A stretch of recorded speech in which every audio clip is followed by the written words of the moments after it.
સ્કંદમાં શ્રદ્ધાનો વિષય હોય તો ભગવાનને પ્રગટ થવું પડે એની કથા એટલે કે પ્રહલાદ ચરિત્રની કથા છે. આપણે સૌ જાણીએ છીએ કે હિરણ્યકશિપુએ ભગવાનનું 100 વર્ષ સુધી તપ કર્યું અને જ્યારે ભગવાન પ્રસન્ન થયા ત્યારે એમણે માગ્યું, ભગવાન હું મરું નહીં એવું મને વરદાન આપો. પણ આ હિરણ્યકશિપુની કથામાંથી સૌથી પહેલો સંદેશો કોઈ લેવા જેવો હોય તો એ છે કે રાક્ષસ જેવો રાક્ષસ હતો, એણે પણ તપશ્ચર્યા કરી. માટે આપણને ઉપદેશ મળ્યો છે કે આપણે માણસ બનીને આવ્યા છીએ, ભગવાનનું તપ કરવું જોઈએ. આપણે ઈશ્વરના નામનું તપ કરી લઈએ. બીજું, એને કેવું તપ કર્યું તો ભાગવતજીમાં લખ્યું છે કે મંદરાચલ પર્વતમાં 100 વર્ષ તપશ્ચર્યા કરી, 100 વર્ષ સુધી ભગવાનની રાહ જોઈ. એને આપણને બતાવે છે કે તમારે 1-2 મહિનામાં ભગવાન પ્રસન્ન થઈ જાય એવું નહીં, લાંબો સમય સુધી પણ ભગવાન પ્રસન્ન ન થાય તો પણ તપ ન છોડવું ક્યારેય. આપણે તો 1 મહિનાની માનતા લીધી હોય ભગવાનની, ભગવાન હું રોજ તમારા મંદિરે આવીશ, મારું આ કામ કરી દેજો. 1 મહિનો ને માથે 1 દિવસ થાય તો આપણે મંદિરે ન જઈએ. કેમ? તો કે તમે મારું કામ ક્યાં કર્યું? આ કથા ઉપદેશ કરે છે આપણને કે જ્યાં સુધી ભગવાન પ્રસન્ન ન થાય ત્યાં સુધી તપ છોડવું નહીં કોઈ દિવસ. ભલે વર્ષો વયા જાય પણ તપ ન છોડીએ ક્યારેય. બીજો સંદેશો આ કથાનો એ હતો. ત્રીજો સંદેશો હતો કે હિરણ્યકશિપુના શરીરને મકોડાઓ ખાઈ ગયા છે, છતાં પણ એનું ધ્યાન એમાં નથી, એનું ધ્યાન ભગવાનમાં છે. આ કથા આપણને ઉપદેશ કરે છે, તમે પરમાત્માનું ભજન કરવા બેસો ત્યારે તમારું ધ્યાન ભગવાન સિવાય ક્યાંય ન હોવું જોઈએ. પરમાત્માની જ અંદર તમારું ધ્યાન હોવું જોઈએ. ગમે તે થઈ જાય પણ તમારું ધ્યાન ભગવાનમાંથી ન હટે તો ભગવાન તમારા ઉપર રાજી થાય. ન કે પરમાત્મા રાજી ન થાય.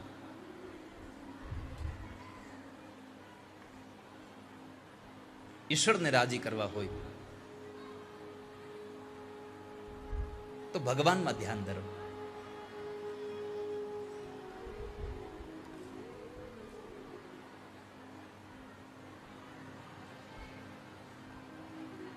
પ્રભુને રાજી કરો. ત્યારબાદ આપણે જાણીએ છીએ કે પ્રહલાદજી મહારાજ ભગવાનનું ભજન કરે. આખી દુનિયા હિરણ્યકશિપુથી ડરે પણ પ્રહલાદ એનાથી ડરતો નહોતો. અને એ પ્રહલાદ નારાયણ નારાયણ કરતો હતો તો નારાયણ કરવા વાળા પ્રહલાદને મારવાના પ્રયત્નો કરે છે. કેટલા પ્રયત્નો કર્યા પ્રહલાદને મારવા માટે? હાથીના પગ નીચે કચડાવવાના પ્રયત્નો કરે, પર્વત ઉપરથી ફેંકી દેવાના પ્રયત્નો કર્યા, પાણીમાં નાખી દીધો, ઝેર ખવડાવ્યું, અગ્નિમાં બાળવાના પ્રયત્નો કર્યા, પણ કોઈ જગ્યાએ પ્રહલાદનો વાળ વાકો ન થયો. કારણ આ દુનિયામાં જેને ભગવાનનો ભરોસો હોય એને દુનિયા કાંઈ ન કરી શકે કોઈ દિવસ. જેને પરમાત્મામાં શ્રદ્ધા જેટલી છે,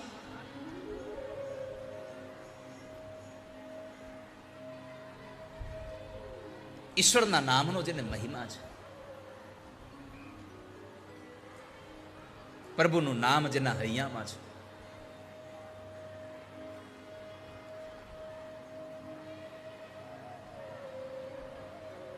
અને પછી આપણે સૌ જાણીએ છીએ કે હિરણ્યકશિપુએ પ્રહલાદને પૂછ્યું કે ક્યાં છે તારો નારાયણ? 7 વર્ષનો બાળકને પ્રશ્ન પૂછે ક્યાં છે તારો નારાયણ? અને 7 વર્ષનો બાળક જવાબ આપે કે પિતાજી ક્યાં છે મારો નારાયણ? એમ પ્રશ્ન ન પૂછો, ક્યાં નથી મારો નારાયણ?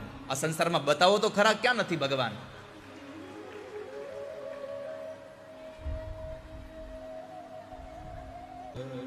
આ સંસારમાં પિતાજી જળ, સ્થળ, વાયુ, ક્યાં નથી ભગવાન?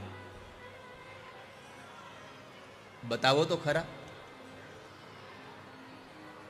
ક્યાં નથી ઈશ્વર?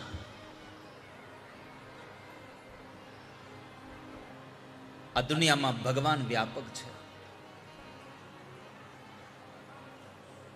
હરિ સર્વત્ર છે.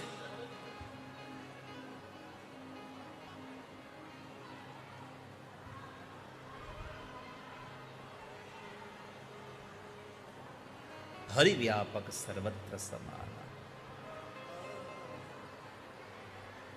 કોઈ આપણને પૂછે કે તુલસીદાસજી મહારાજે લખ્યું કે હરિવ્યાપક સર્વત્ર, સર્વત્રનો અર્થ છે બધી જ જગ્યાએ છે, તો બધી આપણને ભગવાન દેખાતા કેમ નથી? ત્યારે તુલસીદાસજી મહારાજ એનો જવાબ આપતા કહે છે કે ભગવાન બધીએ છે, પણ તમે દેખાશે એવી જગ્યાએ જ્યાં તમને પ્રેમ હશે. પ્રેમ તે પ્રગટ હોય મેં જાના. તો ઈશ્વર જ્યાં પ્રેમ હોય ત્યાં પ્રગટ થઈ જાય છે. આપણે સૌ જાણીએ છીએ કે હિરણ્યકશિપુએ પ્રહલાદને પૂછ્યું કે આ થાંભલામાં તારો નારાયણ છે? પ્રહલાદે કીધું, હા પિતાજી, મારો નારાયણ છે. મારો નારાયણ છે શબ્દ સાંભળ્યા અને એ જ સમયે હિરણ્યકશિપુ પોતાની એ ગદાને લઈ અને સ્તંભને તોડવા જાય. સ્તંભ ફાટે છે અને એમાંથી ભગવાન નૃસિંહ નારાયણનું પ્રાગટ્ય થયું. ભગવાન નૃસિંહ જ્યારે પ્રગટ થયા, આખું શરીર માણસનું છે, શરીરમાં ખાલી મસ્તક સિંહનું છે. ભગવાન સ્તંભમાંથી પ્રગટ થયા. દેવતાઓએ ભગવાનનો જય જયકાર કર્યો. બોલીએ નૃસિંહ નારાયણ ભગવાન કી. ભગવાન નૃસિંહ નારાયણનો જય જયકાર થયો. એક બાજ પોતાના શિકારને પકડે એમ પકડી લઈ અને ઉઠાવીને લઈ ગયા. ઉમરામાં લઈ જઈ પોતાના ખોળામાં રાખીને પૂછ્યું કે જોઈ લે હિરણ્યકશિપુ, તે બ્રહ્મા પાસે માંગ્યું તું કે રાત્રે ન મરું, દિવસે ન મરું. આ સંધ્યાનો સમય છે, ન રાત કહેવાય ન દિવસ કહેવાય. તે માંગ્યું હતું કે ઘરમાં ન મરું, બહાર ન મરું. તો તું ઘરમાં પણ નથી ને બહાર પણ નથી, ઉમરામાં છે. તે માંગ્યું હતું કે આકાશમાં ન મરું, ધરતીમાં ન મરું. તો સાંભળી લે, નથી તું અત્યારે આકાશમાં, નથી તું ધરતીમાં, તું મારી ગોદમાં છે, મારા ખોળામાં છે.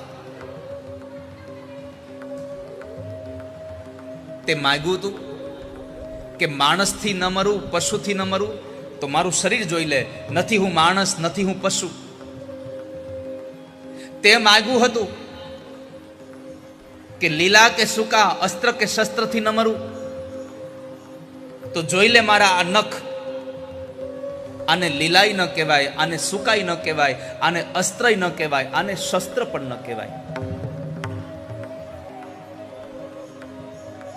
અને તે છેલ્લું વરદાન માંગ્યું હતું કે બ્રહ્મા, તમારા સર્જનથી ન મરું. તો સાંભળી લે, મેં બ્રહ્માનું સર્જન કર્યું છે, બ્રહ્માએ મારું સર્જન નથી કર્યું. અને એ સમયે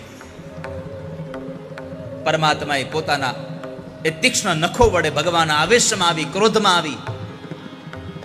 કારણ આ દુનિયામાં પરમાત્મા પોતાનો અપરાધ સહન કરી શકે છે, પણ ભગવાન વાલ્મીકી રામાયણમાં લખ્યું છે, ભગવાન રામ બોલ્યા છે કે હું મારો અપરાધ સહન કરી શકું, મારા ભક્તનો અપરાધ સહન ન. ભગવાન નૃસિંહ નારાયણનો જય જયકાર થયો. દેવતાઓ ભગવાનની સ્તુતિ કરે.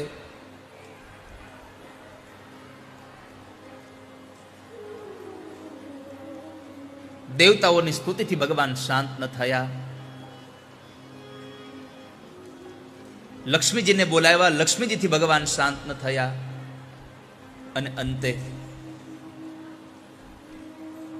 પ્રહલાદને બ્રહ્માજી કહ્યું, પ્રહલાદ, તમે ભગવાનની સ્તુતિ કરો. પ્રહલાદ કહે છે, બાપજી ભગવાન, હું તો એક અસુર યોનિનો બાળક, હું શું સ્તુતિ કરું? પણ બ્રહ્માજીએ કહ્યું, પ્રહલાદ, જેના માટે ભગવાન આવ્યા છે ને, એ પ્રહલાદ તારી પ્રાર્થના ભગવાન સ્વીકારશે, તું પ્રાર્થના કર. અને ત્યારે પ્રહલાદ ભગવાનની પ્રાર્થના કરે. આ પ્રહલાદે કરી એક અસુર યોનિનો બાળક ભગવાનની સ્તુતિ કરે. ભગવાન શાંત થયા. હિરણ્યકશિપુના શરીરને છોડી દઈ અને પ્રહલાદને ઉઠાવી પોતાના ખોળામાં બેસાડી અને એનો પોતાનો વરદ હાથ ભગવાને જ્યારે માથે રાખ્યો પ્રહલાદની, અને પ્રહલાદ બીજી પ્રાર્થના ભગવાનની કરે. અને એ સમયે પ્રહલાદજી બહુ સુંદર ભાવ ભગવાનને વ્યક્ત કરીને કહે છે, ભગવાન, હે ભગવાન,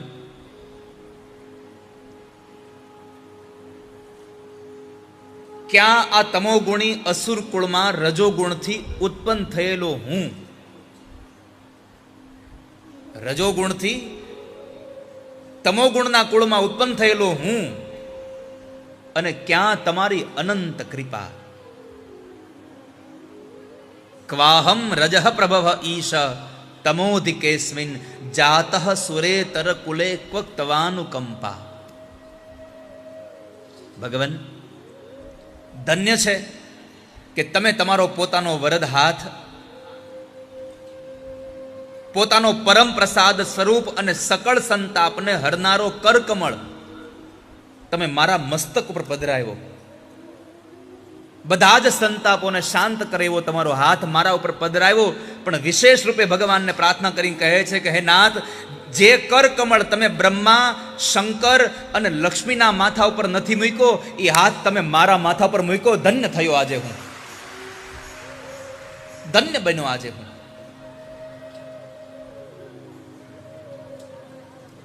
કે નાથ, તમે તમારો હાથ મારા માથા ઉપર પધરાયો. પ્રહલાદ કેટલો બળભાગી હશે. અને એટલે જ ગોપીઓ કહે છે કે ભગવાન, તમે આવીને તમારા બે હાથ મારા મસ્તક ઉપર પધરાવો. જ્યારે ભગવાન ગોપીઓની વચ્ચેથી નીકળી જાય છે રાસલીલામાંથી, ત્યારે ગોપીઓ પ્રાર્થના કરીને કહે છે કે તમારો વરદ હાથ અમારા મસ્તક ઉપર પધરાવો, અમારી માથે તમારો હાથ પધરાવો.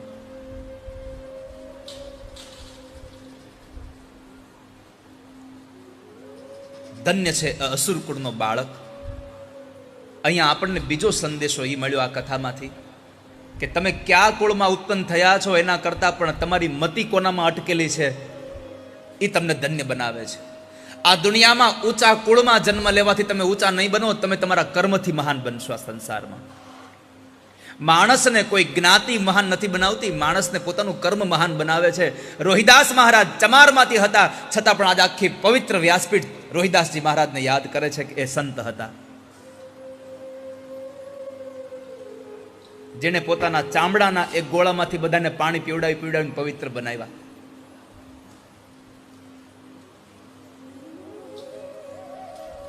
ગોરખનાથજી હાથમાં ખપર રાખતા,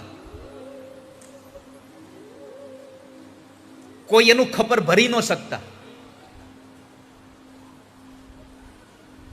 એ ખપરને કોઈ પૂર્ણ ન કરી શકતું.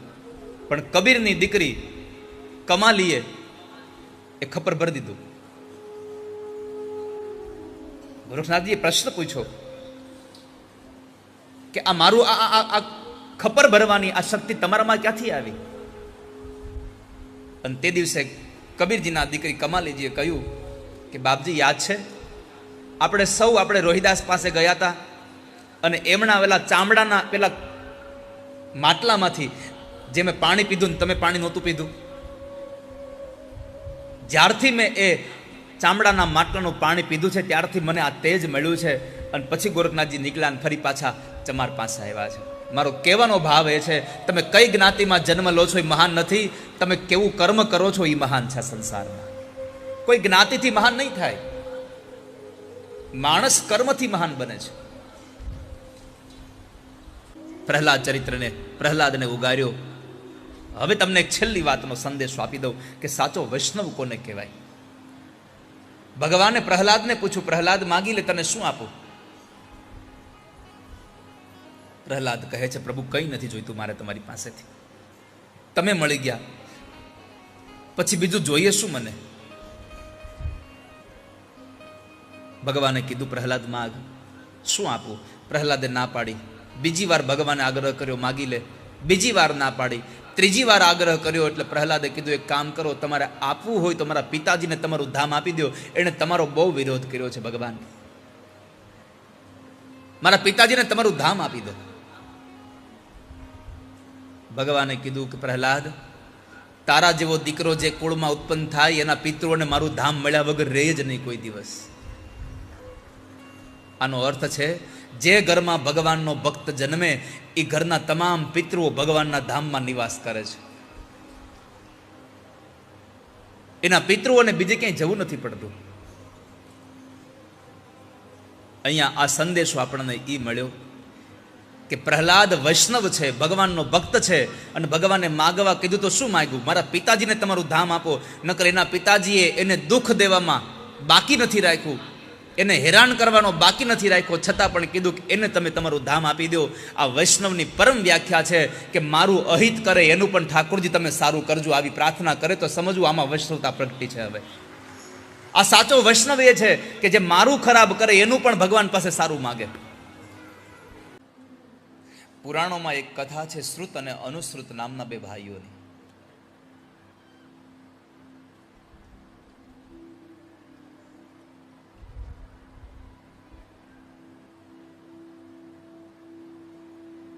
બંને ભાઈઓ જગન્નાથ ભગવાનના દર્શન માટે જન્માષ્ટમીના દિવસમાં ચાલીને નીકળે છે. એમાં બરાબર ભગવાન જગન્નાથનું મંદિર જરા થોડું દૂર હશે ને એ સમયે ખૂબ આંધી આવી, ખૂબ વરસાદ આવ્યો. માર્ગની અંદર કોઈના ઘરે રોકાઈ જવી પડવાની એવી અવસ્થા આવી ગઈ, એવી સ્થિતિ નિર્માણ થઈ.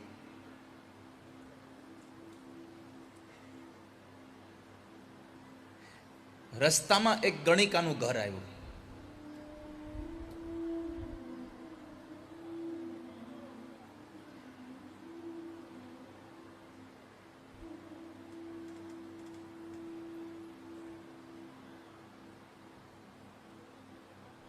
એક ભાઈએ કહ્યું કે આપણે અહીંયા રોકાઈ જઈએ.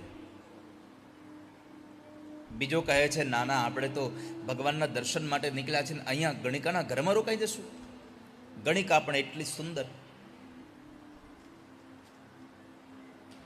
નાનો ભાઈ રોકાઈ જાય છે, મોટો ભાઈ મંદિરે જાય છે.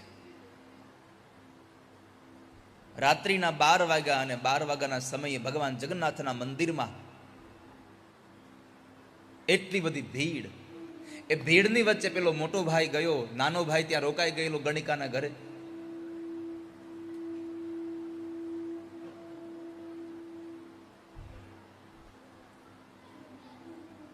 ભગવાનના મંદિરમાં એટલા લોકોની વચ્ચે નંદ ઘેરે આનંદ ભયો જય કનૈયા લાલ કી, નંદ ઘેરે આનંદ ભયો જય કનૈયા લાલ કી થતું હતું. એવા સમયે જે મંદિરમાં હતો એના મનમાં વિચાર ચાલતો હતો કે હું આ ખોટો પાણીમાં પલળતો પલળતો આવ્યો, આના કરતાં કદાચ ત્યાં મારો ભાઈ રોકાઈ ગયો ગણિકાને ત્યાં હું રોકાઈ ગયો હતો, મને ગણિકાનું સુખ મળત. ભગવાનના મંદિરમાં ઉભા રહી અને આ વિચાર કર્યો. અને ગણિકાના ઘરમાં જે ભાઈ રોકાયો હતો એ વિચાર કરતો હતો કે હું અભાગી રહ્યો કે મેં આ નિર્ણય કર્યો કે હું અહીંયા રોકાઈ જઈશ. મારો ભાઈ મંદિરમાં કેટલા નંદ ઘેરે આનંદ ભયાનો આનંદ કરતો હશે, એ મંદિરમાં પરમાત્માના જન્મોત્સવનો આનંદ લઈ રહ્યો હશે. હું દુર્ભાગી કે અહીંયા રોકાઈ ગયો. એક મંદિરમાં જઈ અને ગણિકાના ઘરનો વિચાર કરે છે, એક ગણિકાના ઘરમાં રહી અને મંદિરની સ્મૃતિ કરે છે. આમાંથી શ્રેષ્ઠ છે જે ગણિકાના ઘરમાં રહીને પણ મંદિરથી ભગવાનમાં બિરાજમાન થયો છે. આ સંસારમાં તમે ક્યાં છો એના કરતા તમારું મન ક્યાં લાગેલું છે બહુ અગત્યનું છે. इसलिए घर छोड़ के बन में बास कियो, मन बासना को त्याग कियो ही नहीं. મનની વાસનાઓને ન છૂટે તો તમારું મંગલ ન થાય. એટલે પરીક્ષિત કહે બાપજી મારો સંશય મિટાવો. બાપજી એને એના ઘરમાં એના સંતાનો એના પત્ની બધું એને આમ અવરોધ નહીં થતો હોય. આત્મારામ પુરુષ સંસાર સ્વીકારી શકે? સમજાતું જ નથી.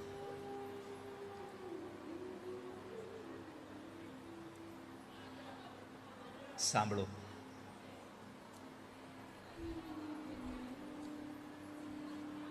રાજા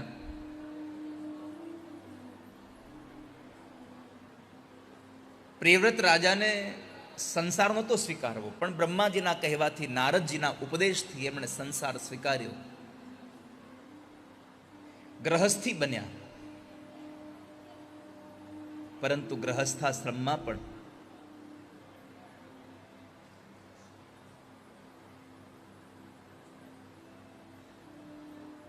એમણે ભગવાનનું ભજન બહુ કર્યું. એમણે વિશ્વકર્માની દીકરી બૃહસ્પતિ સાથે લગ્ન કર્યા. 10 દીકરાઓ થયા. એક દીકરી થઈ ઉર્જસ્વતી નામની કન્યા.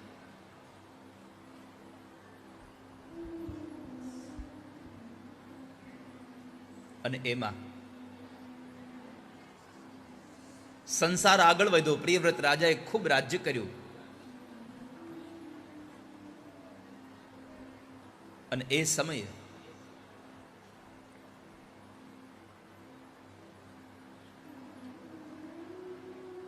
પોતાના દીકરાઓને પોતાનું રાજ્ય આપે છે. 3 દીકરાઓ વિરક્ત બન્યા, 7 દીકરાઓને એક એક દ્વીપનું રાજ્ય આપ્યું.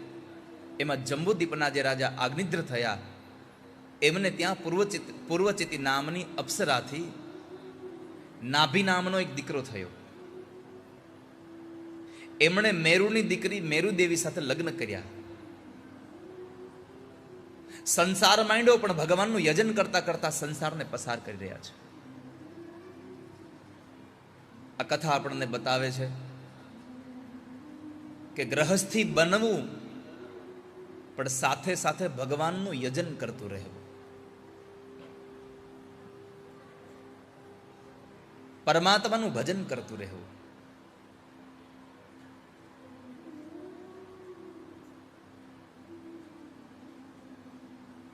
એમણે યજ્ઞ દ્વારા પરમાત્માનું યજન કર્યું. ભગવાનના યજનના કેટલાય સાધનો છે.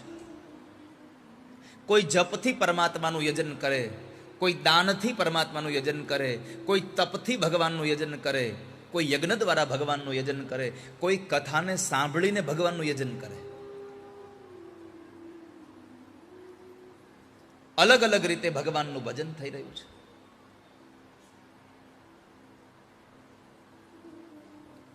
રસ્તાઓ અલગ અલગ છે,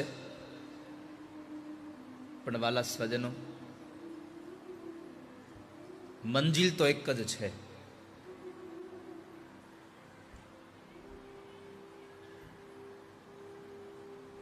રસ્તાઓ અલગ છે. જેને જે રસ્તો ગમે એ રસ્તા ઉપર ચાલે, પણ પહોંચવાનું પરમાત્મા સુધી છે. ઈશ્વર સુધી આપણે પહોંચીએ.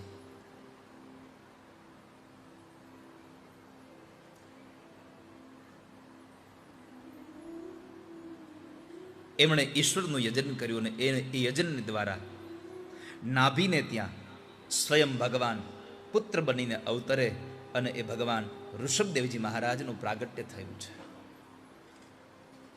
ઋષભદેવજી મહારાજ પ્રગટ થયા. નિવૃત્તિના સમયમાં માણસે શું કરવું જોઈએ કાર્ય, એનો સંદેશો આપવા માટે ઋષભદેવજી મહારાજ પ્રગટ થયા. અને એમાં એમના લગ્ન ઇન્દ્રની દીકરી જયંતી સાથે લગ્ન થયા. 100 દીકરાઓ થયા.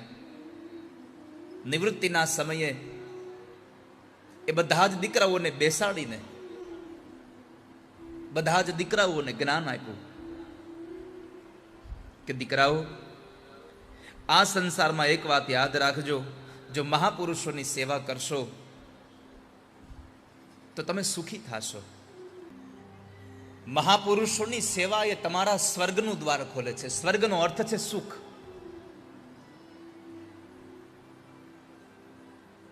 સ્વર્ગની વ્યાખ્યામાં એવું ન સમજશો કે સ્વર્ગમાં તો કેટલું બધું હોય છે. સ્વર્ગમાં તમે જ્યાં બેસીને પણ શાંતિનો અનુભવ કરી શકો, એ સુખ, એ સ્વર્ગ છે. આ દુનિયામાં તમે ગમે ત્યાં બેસો અને તમારા મનને શાંતિ મળે, તમારા મનને સુખ મળે, તમારા ચિત્તને આનંદની અનુભૂતિ થાય, સમજવું હું સ્વર્ગમાં બેઠો છું. પણ અહીંયા ઋષભદેવજી મહારાજે કહ્યું કે છોકરાઓ, સુખને પામવું હોય તો એક કામ કરજો, સત્સંગ કરજો. મહાપુરુષોના ચરણની સેવા કરજો.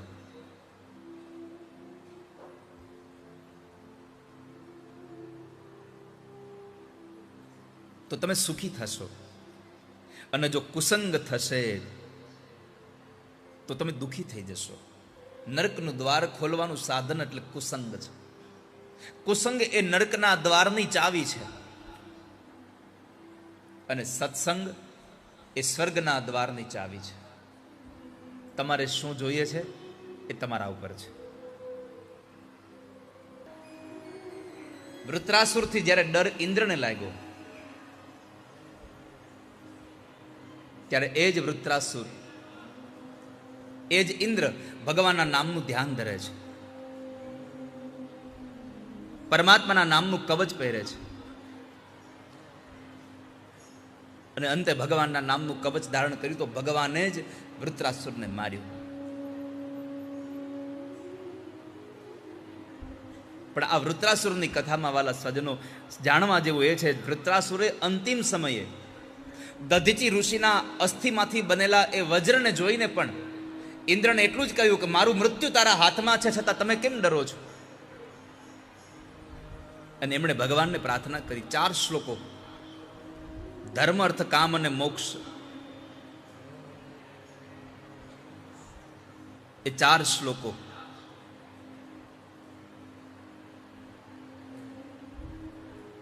સંસારીનો ધર્મ, અર્થ, કામ અને મોક્ષ પણ અલગ રીતે હોય છે, અને એક વૈષ્ણવનો ધર્મ, અર્થ, કામ અને મોક્ષ પણ અલગ રીતે હોય છે.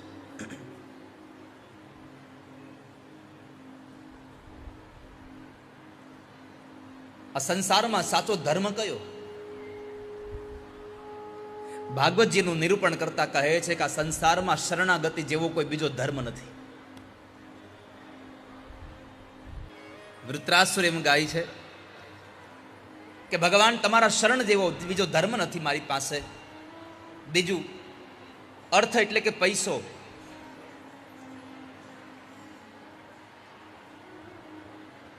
ભગવાન તમારી ભક્તિ જેવું ધન નથી આ સંસારમાં બીજું કોઈ. મને જોઈએ તો તમારી ભક્તિનું ધન જોઈએ છે. નનાક પૃષ્ઠમ ન ચ પારમેષ્ઠ્યમ ન સાર્વભૌમમ ન રજાધિપત્યમ ન યોગ સિદ્ધિર પુનર્ભવમ વા સમંજસત્વા વિરહય કાંક્ષ. આ સંસારમાં ભગવાનની ભક્તિ જેવું બીજું કોઈ ધન નથી. પરમાત્માના દર્શનની ઈચ્છા જેવી કોઈ કામના નથી. અને સંસારમાં, આ દુનિયામાં ભગવાનના ભક્ત કોઈ દી મોક્ષ ગતિ માગે જ નહીં. હરિના જન તો મુક્તિ ન માગે, માગે જન્મો જન્મ અવતાર. નિત કીર્તન નિત ઓછવ કીર્તન નિરખવા નંદ કુમાર. મારે પરમાત્માને નિહાળવા છે.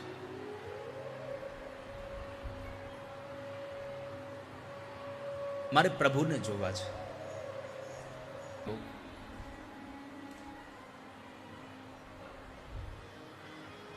ધર્મ, અર્થ, કામ અને મોક્ષની વ્યાખ્યા આપી.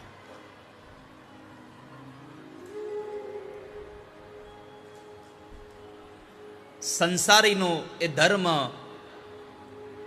અને ભગવાનના ભક્તનો ધર્મ, એની વ્યાખ્યા બતાવી. નામનો મહિમા બતાવી, ષષ્ઠમ સ્કંદને વિશ્રામ કર્યો.